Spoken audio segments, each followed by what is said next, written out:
Do you know the secret to the chess game that is being played in the Pirates of the Caribbean queue? Stay tuned to this episode to find out. Welcome to Roaming Yeti's Travel Beyond the Guidebook, where we help our busy fellow adventurers maximize their limited vacation time. I'm your host and head Yeti, Beth Scalacci.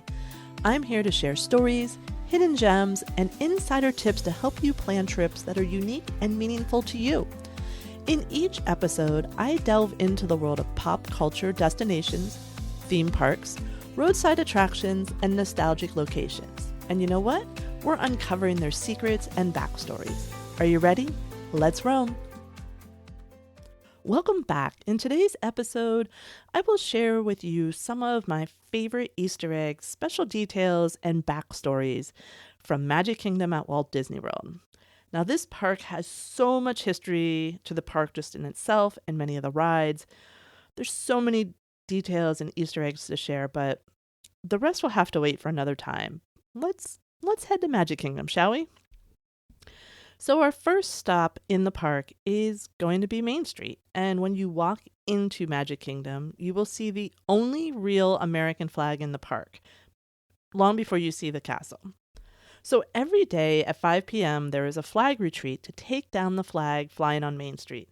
This is such a cool ceremony. It's assisted by an active military member or veteran who is actually visiting the park that day and gets selected. Now, did you notice I said the only real American flag previously? Yeah, that's because all the other flags on the buildings of Main Street aren't real. They are purposely missing stars or stripes so that they don't have to be taken down each night or lit properly. Crazy, right? I remember finding this out and just being like, what? So, yeah, now you know. Now, as you pass by Tony's Town Square restaurant, take a look at the ground and see if you can find a heart drawn into the walkway, along with a pair of paw prints that may or may not belong to Lady and the Tramp. Now, you may have to look between some strollers to see it, but take a look. Now, we're going to walk down Main Street, and as you walk down and you've wiped your tears from your eyes after seeing the castle again. Oh, wait, you don't get tears in your eyes every time like I do? Okay, well, let's move on then. So, as you're walking down the street, if you look up at the windows, you'll see the names of people who have been very important in creating these parks. So take some time, get your picture of the castle, but, look around and see how many names you may recognize. And also, as you're continuing down Main Street, you'll notice a little alleyway off to your right. First, this is usually a really nice quiet place that you can sort of take a break during the day. But also, this is one of those listening for details. Look up at the window for the music school. And you might hear some sounds coming from the location of students hard at work at that music school. Now, we're going to start in Tomorrowland. So what we're doing is we're heading towards the castle, getting our pictures, getting whatever we need to do, soaking it in for a moment. Remember, we're skipping Starbucks. We're going to Joffrey's. We can hit Joffrey's in Tomorrowland. So we're going to do the circle around the park counterclockwise. So again, we're heading right into Tomorrowland.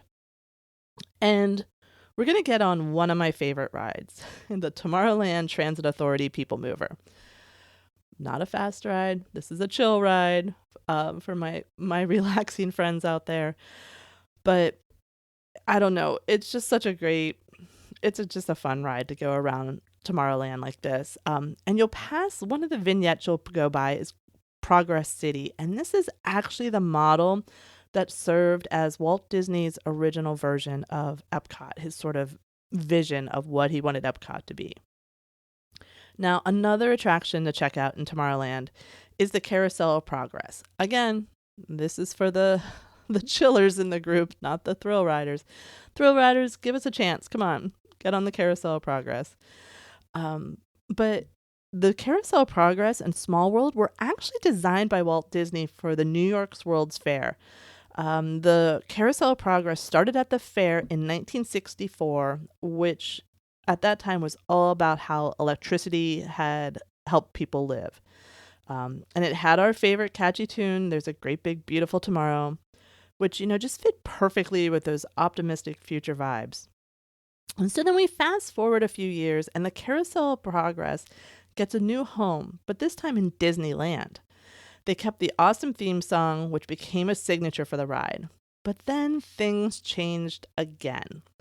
When it got moved to Disney World, this ride moved around a lot. 2 cross-country trips. The song at this time, when it was opened in Disney World, was switched to the best time of your life. I guess GE just had, they were the sponsor and they had a different message they wanted to get across. Thankfully, though, we got back to There's a Great Big Beautiful Tomorrow when there was a refurbishment in 1993, and it remains so today. And honestly, I think there would be protest if they tried to change it at this time, and not just by me, but others too, I'm sure.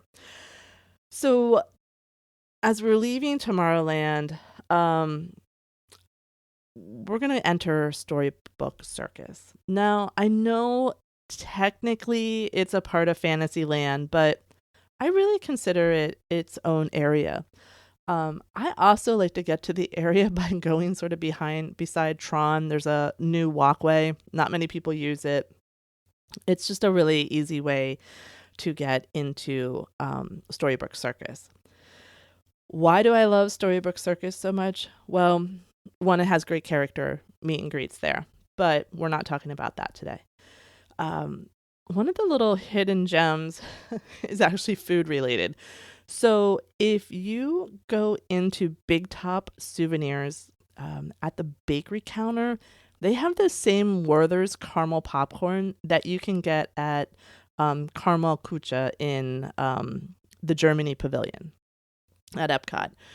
So when you're at Epcot, there's so many good foods, and I don't need the popcorn. But in Magic Kingdom, that caramel popcorn, it just hits right. So it's the perfect thing. If you have thrill riders on Space Mountain or Tron, walk that back pathway and go get yourself some caramel popcorn.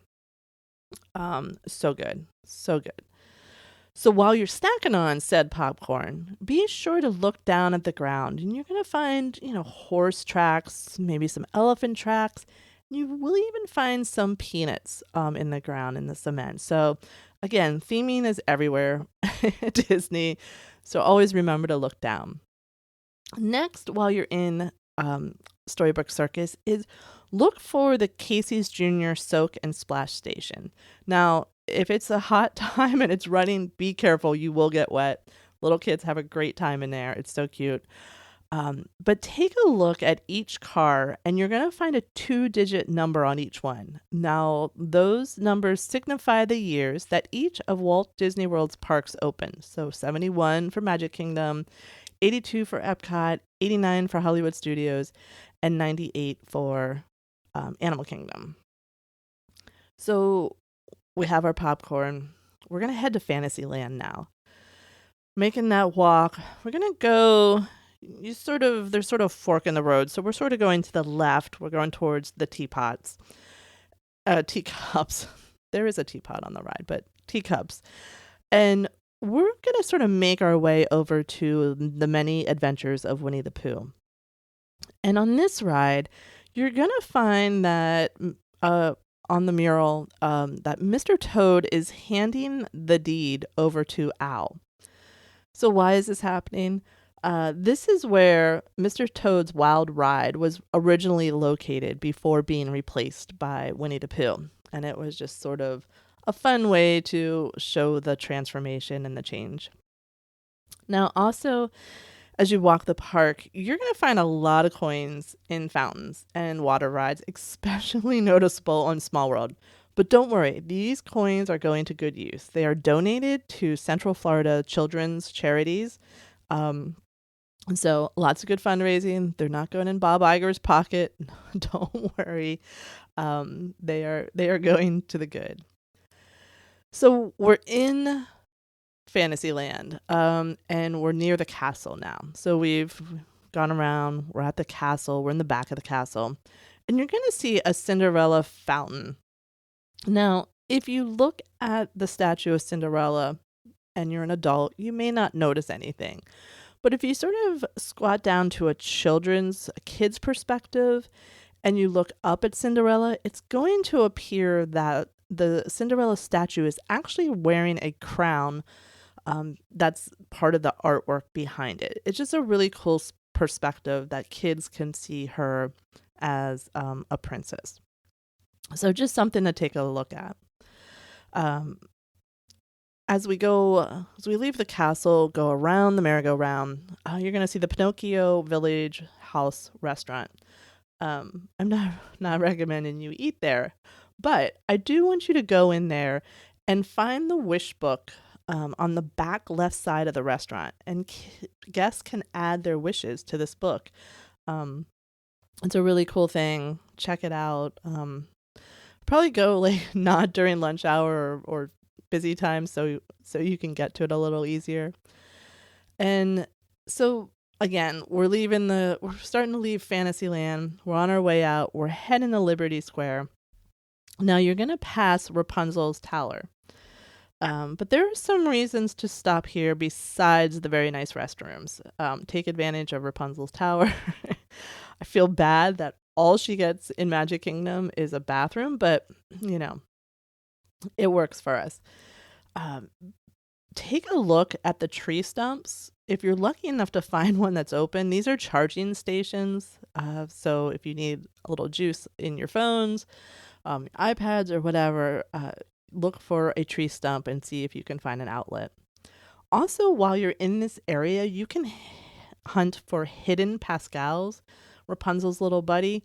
There are 10 of Rapunzel's friends hiding throughout this space.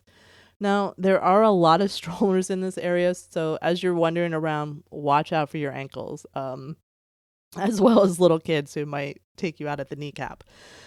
So just be aware and on alert.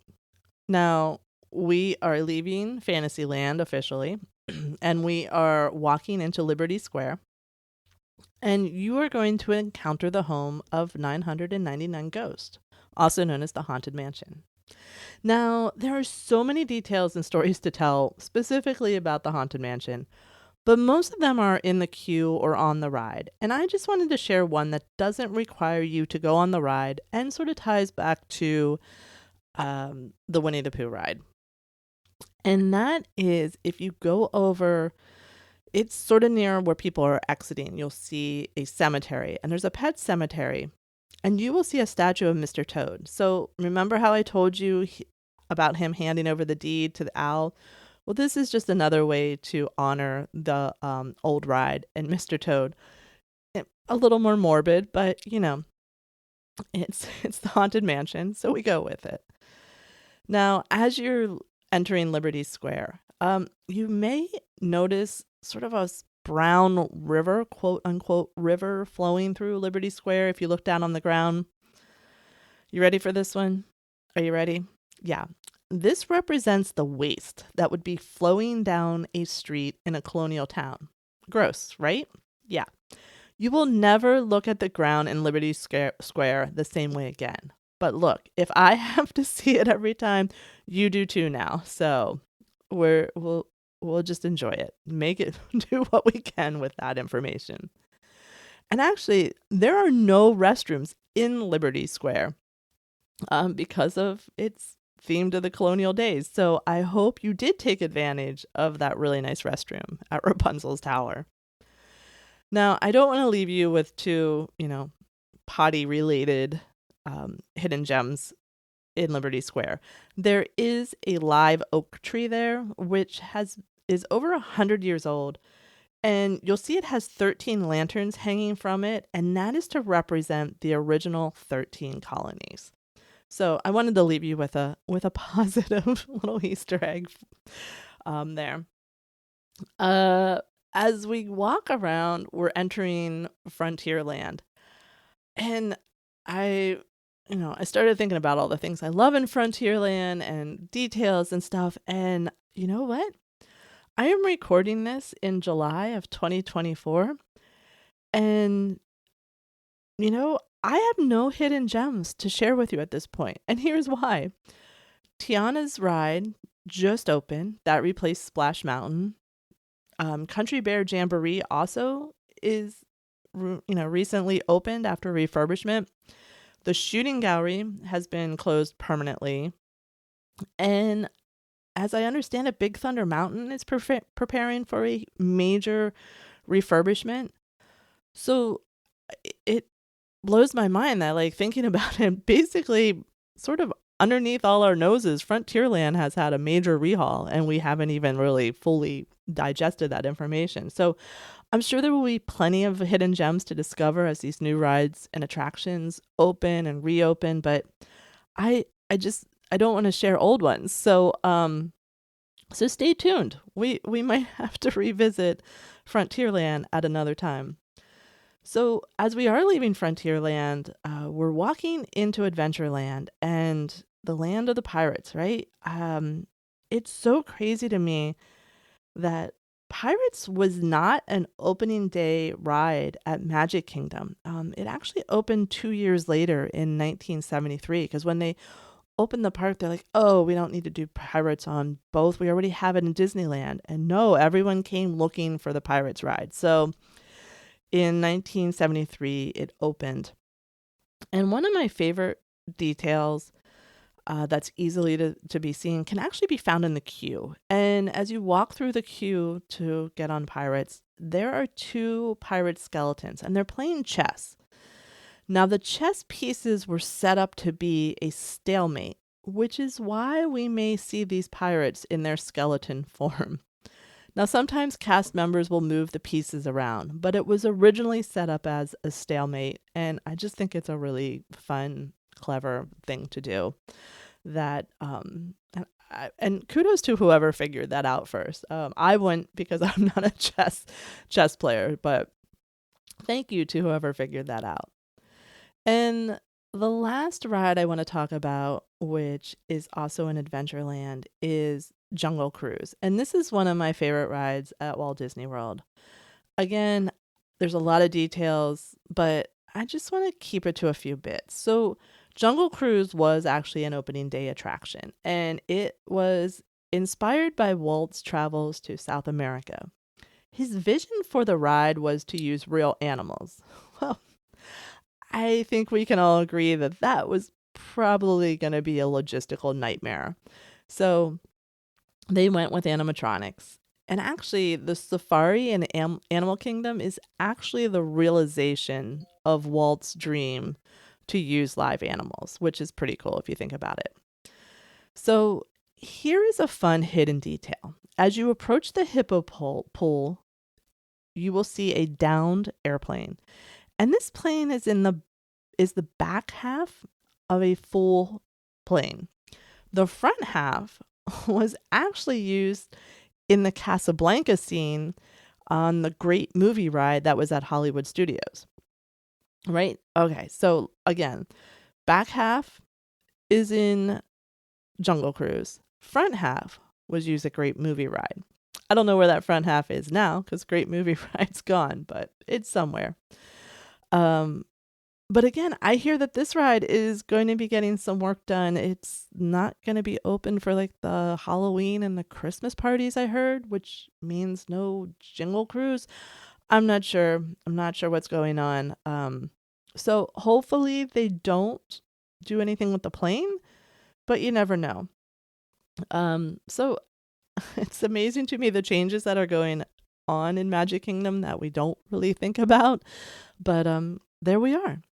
So this ends our walk around the Magic Kingdom. And again, there are so many other details I didn't share, but I just wanted to give you some insight and background into these parks that we love so much and why we love them.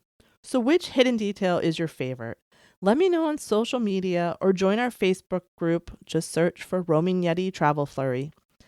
And I hope this episode inspires you to get out and roam, even in your own backyard. Follow, download, and subscribe so you don't miss future episodes. Tell a friend and leave a review if you like what we're doing. You can also follow me on Instagram or Facebook. Just search for The Roaming Yeti. Keep roaming.